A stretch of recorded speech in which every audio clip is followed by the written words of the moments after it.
my wife and I joked that our marriage was an accessory to a war crime.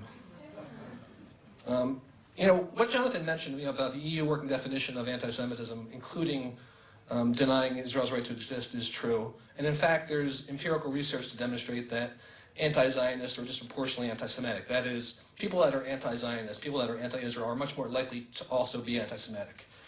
But I guess I want to argue from a position that even if they weren't anti-Semitic, denying Israel's right to exist would be immoral. You know, there's a great quote by Abba Eban I want you to read. He said this in 1981, 6 years after the infamous UN Zionism is Racism conference. He said, "Nobody does Israel any service by proclaiming its right to exist. Israel's right to exist, like the US, Saudi Arabia, and every other state, is axiomatic and unreserved. Israel's legitimacy is not suspended in midair awaiting acknowledgement. There is no other state that would consider it mere recognition of its right to exist a favor or a negotiable concession." Okay, what Big Tent Zionism is and what it isn't. Reasonable people of good faith from the left and the right, however you determine what those political terms, and they're imperfect, but you know, you have to use terminology, so however you term left and right, reasonable people can disagree. But Israel's right to exist is not open for negotiation. It's the difference between somebody I'll have a discussion with and somebody who I'll consider my opponent. Whether in The Guardian they refer to it as a one-state solution, or whether they refer to the Palestinians' unlimited right of return, as Zionist activists, we can't shy away from defending without qualifications the Jewish state's right to live. And living in Israel now, it's personal. Israel is where I live, it's where I'm going to raise children, and this isn't an abstraction like it is to many people. Facts, logic, and reason, and this is something I think I really want you to consider, that facts, logic, and reason, or effective hasbara, are no match for those who seek the Jewish state's destruction. That is, those who are ideologically opposed to Israel are impervious to such methods. You're wasting your time very often if someone's opposed to Israel's existence by calmly, rationally giving them a talking point or a historical lesson. And when people seek to undo 1948, they're no longer simply opponents, but they're rather enemies. And I think we need to take that word seriously. Okay, there's a writer by the name of Shelby Steele. He wrote the following. "Listen to the language of anti-Zionists. The word oppressed is constant.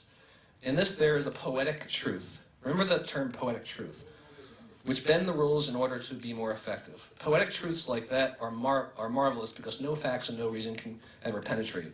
Supporters of Israel keep hitting it with all the facts, obvious logic and reason.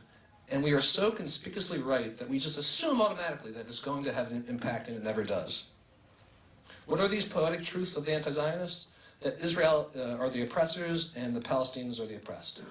Palestinians are victims of racism, colonialism, imperialism, apartheid. These are the words that they use. These are the words that are echoed in The Guardian continually, day in, day out. Even you see expressions of the term that Zionism is a form of racial supremacism.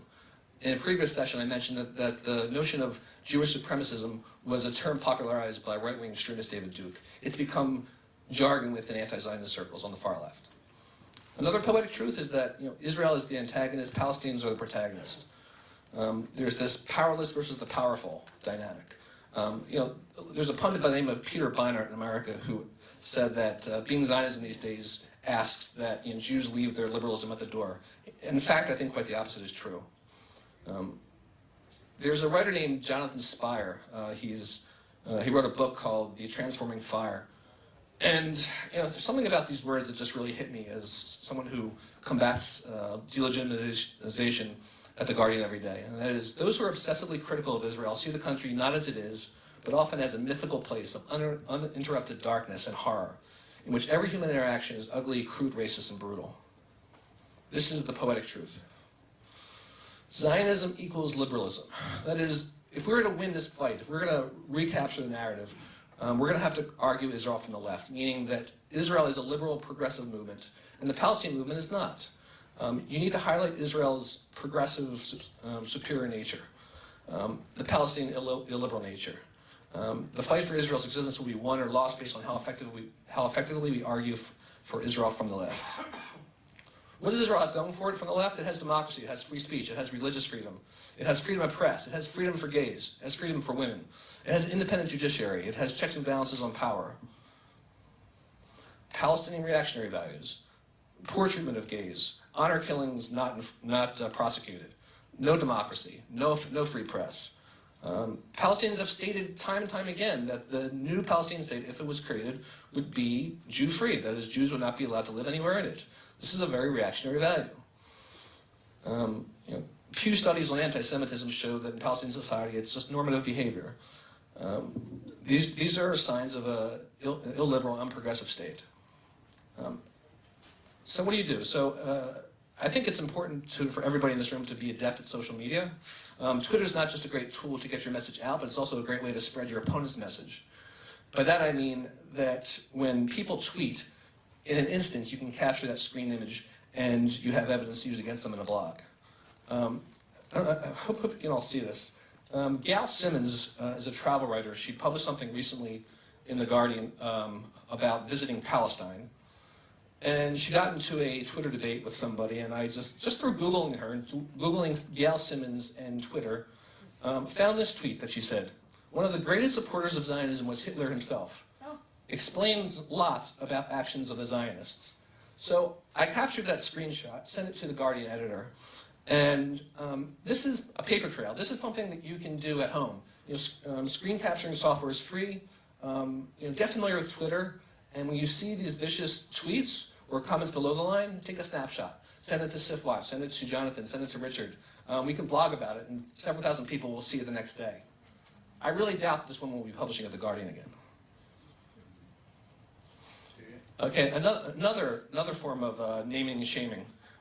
There's Joseph Dana, who's an American who made Aliyah, who had some sort of anti-Zionist epiphany and now lives in Ramallah and considers himself free of the Zionist indoctrination program. Those are his words. And fortunately, Richard Milk captured this video and we blogged about it. So I simply asked him via Twitter, so you said you broke free of the Zionist indoctrination program. And he also, when asked during that same session if Zionism was the devil's work, didn't really answer the question.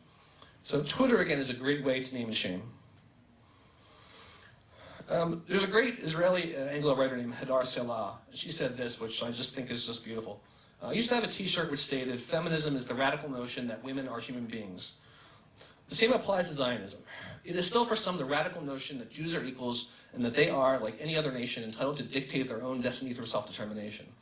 A left which is anti-Zionist is a left which denies the right of Jews to that equality and therefore racist. Progressive anti-Zionism is an inherent contradiction. You can't be progressive and be opposed to the existence of the Jewish state. Denying Israel's legitimacy is an assault not just on Israel, nor merely on Jews, but on liberalism and progressivism itself, no matter how broadly defined. That is our truth. Finally, I live in Israel now, but I spent 41 of my years in America, and we were surrounded by Canada and Mexico. And I like to look at my life back then as living in a bubble. That is, how can you really take the idea that there are enemies that really want to do you harm seriously when your life is so comfortable, when there's no real military threats? I guess I'm just asking you, especially those that live in the UK, this is cognitive warfare against Israel, but it's real and it's serious. And my children will be serving in the IDF one day, and it's very personal. It's not just abstraction. And I guess, if nothing else, perhaps you can take out of this the idea that there are some things in life worth fighting for. Thank you.